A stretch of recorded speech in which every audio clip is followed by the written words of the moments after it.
రాజకీయం రాజకీయమే, వ్యాపారం వ్యాపారమే. చూస్తుంటే అలాగే ఉంది. సాక్షి ఛానల్ పేరు చెప్తేనే, సాక్షి పేపర్ పేరు చెప్తేనే మండిపడే చంద్రబాబు నారా బ్రాహ్మణి సాక్షికి ప్రత్యేక ఇంటర్వ్యూ ఇస్తే ఏమంటారో.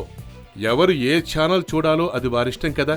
కానీ ఆంధ్రప్రదేశ్ ముఖ్యమంత్రి చంద్రబాబు నాయుడు మాత్రం సాక్షి ఛానల్ చూడొద్దు, సాక్షి పేపర్ చదవద్దు అని పదే పదే చెప్తుంటారు.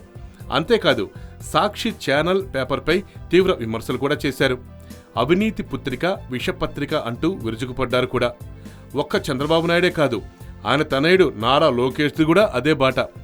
ఓ దశలో సాక్షి ఛానల్ని, సాక్షి పేపర్ని స్వాధీనం చేసుకుంటామని కూడా, బ్యాన్ చేస్తామని కూడా ప్రకటించారు.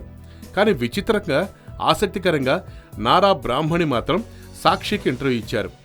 హెరిటేజ్ రీటైల్ మాల్స్ను ఫ్యూచర్ గ్రూప్నకు విక్రయించిన సంగతి తెలిసిందే. ఈ సందర్భంగా నారా బ్రాహ్మణి తర్వాత ఈ ప్రత్యేక ఇంటర్వ్యూలు ఇచ్చారు. అన్ని టీవీ ఛానళ్లకు ఇంటర్వ్యూ ఇచ్చారు. ఇస్తూ సాక్షికి కూడా ప్రత్యేక ఇంటర్వ్యూ ఇచ్చారు. అదే విశేషం. ఇదంతా చూస్తుంటే వ్యాపారానికి, రాజకీయానికి సంబంధం లేదు అనిపిస్తోంది కదా. మరి నారా బ్రాహ్మణి సాక్షి ఛానల్కి ఇంటర్వ్యూ ఇవ్వటంపై లోకేష్ గాని, చంద్రబాబు గాని ఎందుకు స్పందించలేదు?